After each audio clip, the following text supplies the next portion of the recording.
nossa aula hoje em História, na página 103, vamos falar um pouco sobre as heranças africanas. Então, no Brasil, a cultura africana modificou-se principalmente porque os negros estavam sob condição de escravo, servindo como mão de obra nas lavouras de cana-de-açúcar. No entanto, muito de sua cultura se manteve. A culinária, por exemplo, manteve a massa e os guisados. É o caso de vários pratos herdados dos africanos, como o cuscuz, a canjica, os cozidos com pirão, o mungunzá, a pamonha, a feijoada, as moquecas, o caruru de quiabo, o vatapá e o acarajé. Na música, os africanos aqui no Brasil conseguiram manter uma variedade de ritmos, principalmente os relacionados aos tambores, já que faziam os instrumentos com as árvores cortadas para dar espaço às lavouras de cana. Cortavam os troncos, raspavam a parte interna e utilizavam pele de animais como membranas. Além desses, muitos outros instrumentos se fizeram presentes no Brasil: ilus, agogôs, abês, ou chequerês, o gongue, cuíca, berimbau e etc. Surgiram inúmeros ritmos, como o candomblé baiano, o xangô e maracatu pernambucanos, tambor de mina maranhense, o samba carioca, congado mineiro, capoeira e etc. Aqui, assim como na África, a música sempre acompanha a dança e expressa sentimentos. Em nossa língua há muitas palavras de influência africana. No comércio, destaca-se a desenvoltura das mulheres africanas que, assim como na África, conseguem obter lucros com a venda de objetos produzidos por elas. Então, como dissemos, várias são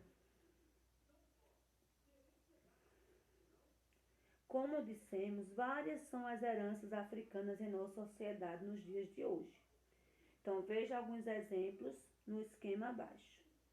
Nas danças e festas religiosas, né? Heranças deixadas por africanos a nós foi a dança maracatu, que é de origem afro-brasileira e apresenta instrumentos de percussão, ritmo e dança, semelhante ao do candomblé, bem como personagens fantasiados de rei, rainha, servos e dama, conduzindo uma boneca na frente. Tornou-se um cortejo carnavalesco do folclore nordestino. A congada também é uma dança guerreira que é marcada por cantos de viola, com reco-reco, caixas e tambores. É uma dança dramatizada que tem como tema a luta do bem contra o mal. A capoeira, no tempo da escravidão, servia como defesa. Atualmente é uma prática esportiva. Temos ainda o frevo, o fandango e o samba, todas danças de origem africana. Todas as danças são de herança africana. No vocabulário ainda temos moleque, cachimbo, quindim, machixe. Na alimentação, mocotó, o que bebe, feijoada. E no vestuário a gente tem os colares, os lenços, as pulseiras e os turbantes.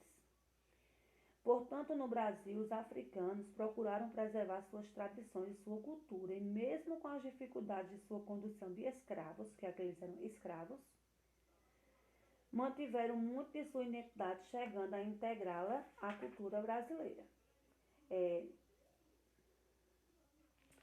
Na página 105 tem a atividade. Essa atividade só são duas questões. Aliás, três. Relaciona as colunas sobre o que herdamos da presença do negro africano no Brasil. Aí tem 1. Técnicas, 2. Alimentação, 3. Religião, 4. Música e 5. Vocabulário. Então, o que a gente herdou de cada um desses itens? Você vai enumerar a segunda coluna. Na questão 2 diz assim: completa o infográfico escrevendo como os africanos fabricavam muitos de seus instrumentos musicais. Aí você vai dizer aí nesses quadrinhos, colocar o processo, como era que eles faziam para produzir os seus próprios instrumentos, de acordo com as imagens. A questão número 3, observe imagens da vida dos escravizados no Brasil e escreva sua opinião sobre esse acontecimento histórico. Aqui tem 3 imagens, você vai analisar as 3 imagens, você vai escrever sua opinião. Qual é a sua opinião sobre isso que está acontecendo? Na próxima página, também vamos falar um pouco sobre a literatura africana. Então, a literatura veio junto com os africanos porque era predominantemente de tradição oral, assim como a música. A literatura está presente em inúmeros momentos marcando a vida das pessoas, tais como nascimentos, casamentos, cultos, festas. O contar história manteve-se como algo permanente e as aias ou amas desenvolveram no imaginário infantil.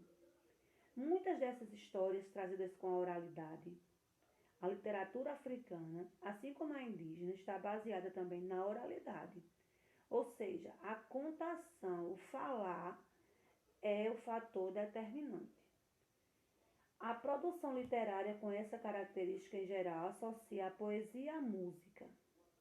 Nessa produção literária musical estão presentes cantos correspondentes a diversas situações, trabalho, lazer, religião e etc. Muitos contos populares, provérbios e palavras de origem africana vêm sendo resgatados por pesquisadores.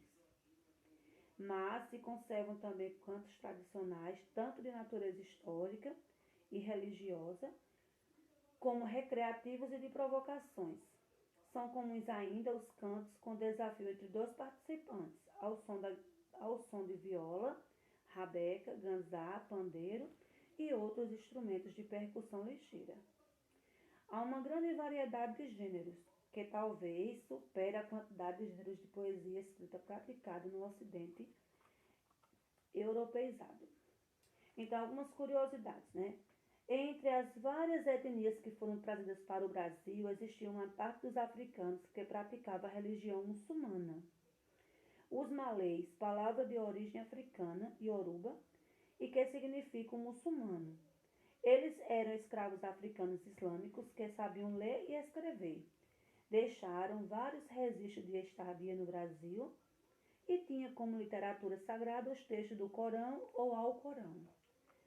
Na página seguinte, a página 108, começa a atividade. Tem assim, o número 1, leia o texto a seguir que tem de origem na África. Leia o texto a seguir que tem origem na África e realize a contação da história junto aos seus colegas. Vocês não estão com seus colegas na sala, mas vocês vão fazer com a sua família, tá certo? Você vai ler esse texto que começa na página 108, termina na página 109, você vai somente fazer a contação de história, a oralidade. Você vai contar o seu pai, a sua mãe, a seu irmão ou irmã, não sei. O que você entendeu da história, você vai contar. Tipo assim, um amiguinho chegou, contou um negócio a você, contou um segredo de um colega, aí você vai contar para outra pessoa. Então, isso também é uma contação, tá bom?